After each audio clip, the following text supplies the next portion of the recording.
it's almost as if humanity has to learn how to adapt to their environment. I remember when I was a kid fighting all the allergies in my environment. And I remember sneezing so hard because of all the pollen in the air. I remember also having to take um, all the different allergy medicines because I was sneezing so hard I was breaking blood vessels. Come here, sugar. Come on. Come on. Up.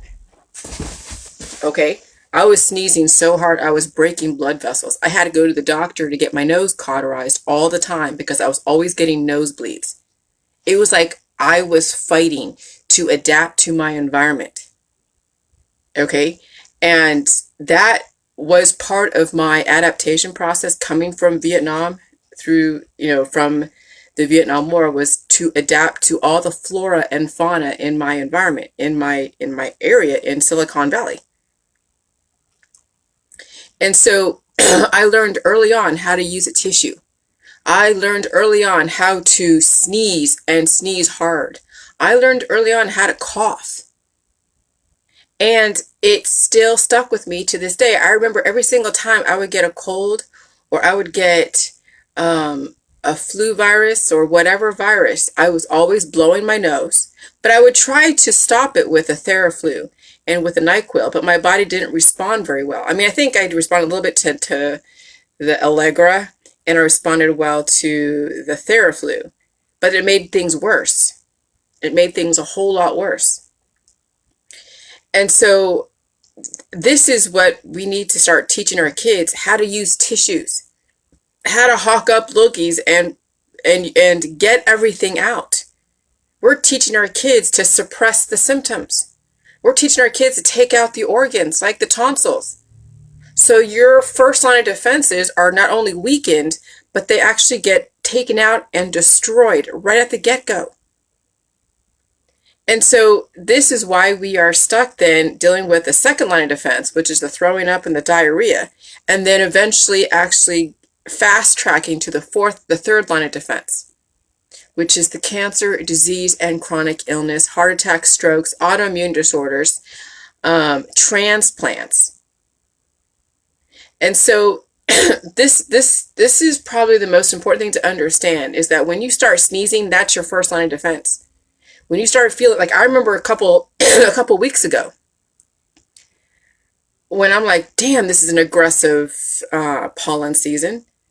I mean, I'm in Ohio, and I'm like, there's no, like, I don't think there's any new flora and fauna, but maybe there is, but not to this extent.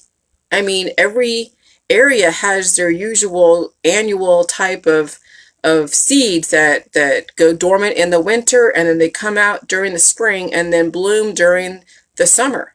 Oh no, but this last pollen season, when the winds came and started blowing all the pollen, you could see it all over the place. I was like a faucet. I even had to wear a mask. I was sneezing so much that I couldn't even go outside without wearing a mask. And I'm telling my husband, Jason, holy crap, I see now why masks are important.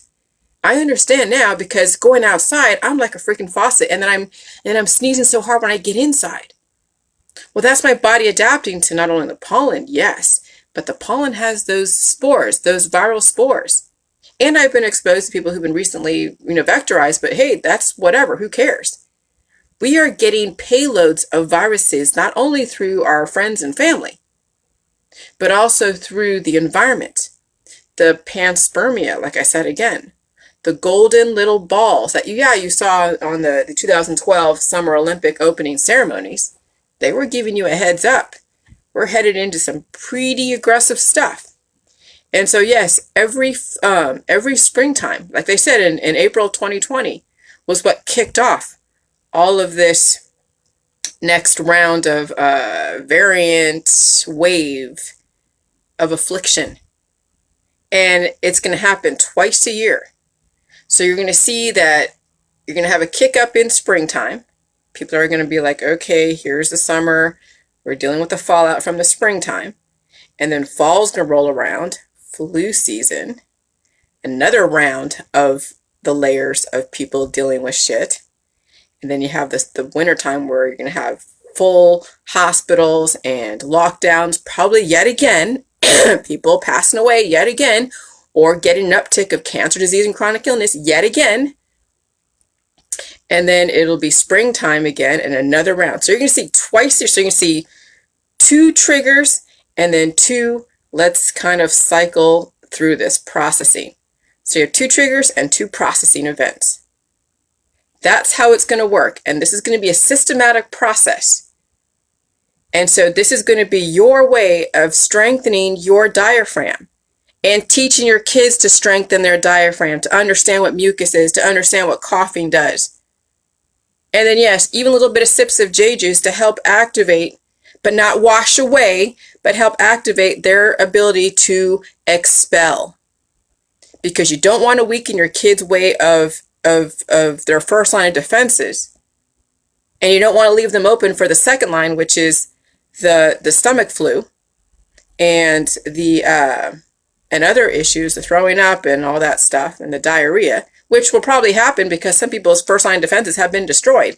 So it's going right to the second line of defense, which is the throwing up and the diarrhea. And then what's going to happen for those that don't understand that you cannot use J juice to eradicate the first line and the second line, then what's going to happen is there's going to be no other choice but the third line, which is the cancer, because you're that depleted. When you're malnourished and underweight and you're depleted, then cancer has no choice but to crop up because the body wants to live and you have not given it enough time to think about putting those nutrients in its proper places. You've been washing it away. So the whole thing with the cancer is those that are obese that get diagnosed with cancer can afford to do bits of J juice and get the waterfalls to help then distribute those agonist antibodies and to help, balance out their growth and their expelling process. Okay? So those that are obese that get diagnosed with cancer can afford to do J juice. And until they get to a proportional size and they reverse their issue, then they get off the J juice and deal with their environment, eat food, and use coffee to get the poop out, and then deal with the symptoms without washing it away with J juice or anything else. Because as soon as you go back to the medical holistic industry, you're back down to square one because you're now devolving. Those that are emaciated and are skinny and underweight can maybe do J juice for a minute just to kind of release the old programming. Open up the ionic channels, allow the hormones to be set free that were under lock and key, no different than an obese person.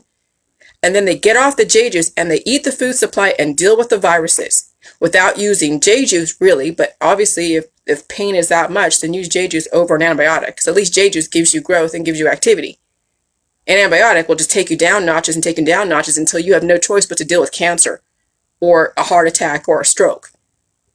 And so that's why those that first get on J juice are experiencing the third line of defense, because they don't have a second line of defense and they don't have a first line of defense. They only have a third line of defense because they don't want to trigger the fourth line. That means you're basically almost dead. So that's why people experience the third line of defense when they first get on J juice, because that's the only thing they have available.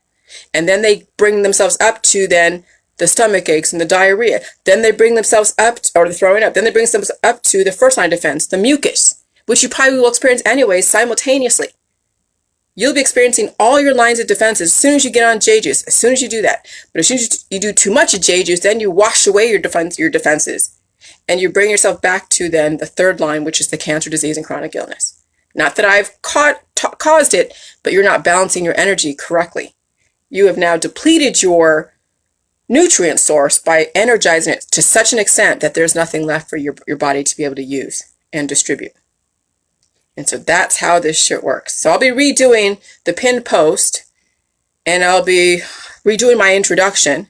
This is going to be in my book, but you must teach your kids how to activate their first line of defenses and get off the NyQuil and get off all the mucus drying agents, because they have to deal with the mucus. That's their first indicator that something is trying to make them adapt. And if they are ignorant of the indicators, then they'll be on drugs, on the different cannabis, being ignorant to everything, and then bam, organ failure happens. Vital organ failure happens. And that's what's in it for those that are completely dependent on the drug system. And that is a very sad way to go, but it's inevitable. So now you must understand how this shit works. If not, whatever. It's up to you. You have the information now. Bye.